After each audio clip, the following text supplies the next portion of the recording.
हरिपुर गांव जंगल के साथ में वाक़या है।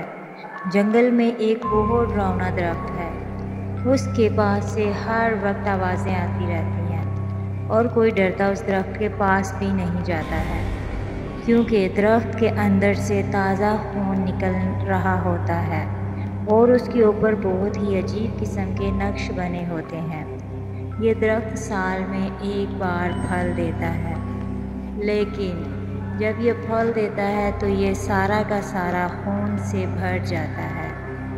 सेब बहुत ज़्यादा चमकदार होते हैं। ऐसा लगता है रात को जैसे दरख्त के ऊपर दिए जल रहे हों, लेकिन जो भी इस दरख्त के फल को खा लेता है वो ज़िंदा नहीं बचता है।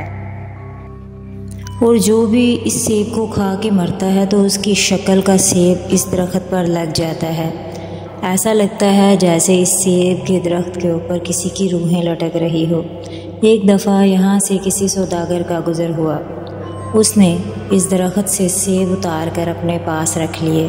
उसने सोचा कि बहुत खूबसूरत सेब है, बेचूंगा तो अच्छा मुआवजा मिलेगा। लेकिन अगले ही दिन उसकी मौत हो गई। उसके मुंह के ऊपर अजीब किस्म के निशान थे। वो खून से लथपथ इस दरख्त के नीचे पड़ा हुआ था और एक सेब का टुकड़ा उसके मुंह के अंदर धंसा हुआ था। और लालची सौदागर की आंखें खुली की खुली रह जाती है। वो मर के भी अपनी आंखें बंद नहीं कर सका। ऐसा लग रहा था जैसे उसने कोई बहुत ही खौफनाक मंजर देखा हो।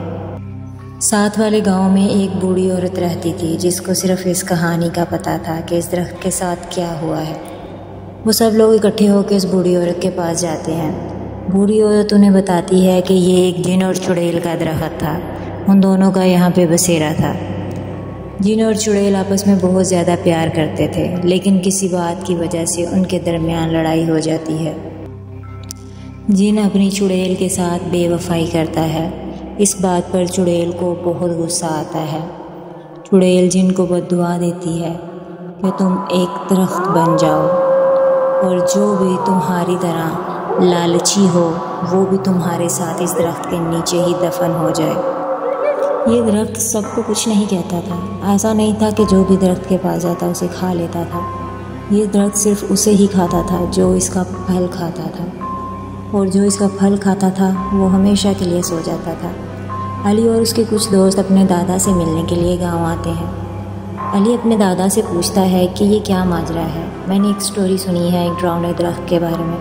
तो उसके दादा उसको सारी स्टोरी सुनाते हैं। अली और उसके दोस्त सोचते हैं कि चलो हम इस दरख्त का हल निकालते हैं। वो उस दरख्त के पास जाते हैं। तभी एक सेब नीचे गिरता है और अली का एक दोस्त उठाकर उस सेब को खा लेता है। वो जैसे ही उस सेब को खाता है, दरख्त एक खौफनाक शक्ल इख्तियार कर लेता है और अली के दोस्त को पकड़ के दरख्त खा जाता है। अली इस वाक़े से बहुत ज़्यादा दुखी होता है और वो अपने बाकी दोस्तों से मशवरा करता है और उनसे कहता है कि जब तक इसका हल नहीं निकालेंगे हम वापस नहीं जाएंगे। अली और उसके दोस्त इसका हल निकालने के लिए एक मौलवी साहब के पास जाते हैं और उनको सारी कहानी बताते हैं कि ऐसे हमारे साथ हुआ था, तो इसका क्या हल होना चाहिए। तो मौलवी साहब उनसे कहते हैं कि आप लोग उसी दरख्त की साइड में एक कब्र बनी हुई है, उस कब्र पे जाके दुआ करें। उसके अंदर चुड़ैल की लाश दफन है।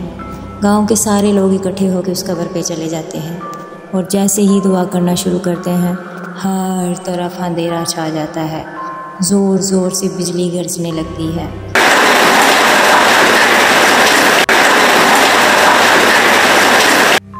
जैसे ही चुड़ैल की रूह बाहर आती है, लोग चुड़ैल की रूह से मिन्नत समाजित करने लगते हैं और इस दरख्त के ख़ात्मे के लिए उसे कहते हैं। चुड़ैल उनकी बात मान लेती है और दरख्त के ख़ात्मे के लिए दरख्त पर जादू कर देती है। ज़मीन ज़ोर से फटती है और दरख्त ज़मीन के अंदर धंस जाता है और उसकी जगह एक बहुत खूबसूरत फूल का पौधा निकल आता है। सब लोग अली और उसके दोस्तों का शुक्रिया अदा करते हैं, जिसकी वजह से उनको इस मुसीबत से छुटकारा मिला। प्यारे बच्चों, अगर आपको जंगल मैजिक की स्टोरी पसंद आई हो तो लाइक, सब्सक्राइब और शेयर करना मत भूलिएगा। आपकी स्पोर्ट करने से हमें बहुत ज़्यादा मोटिवेशन मिलती है।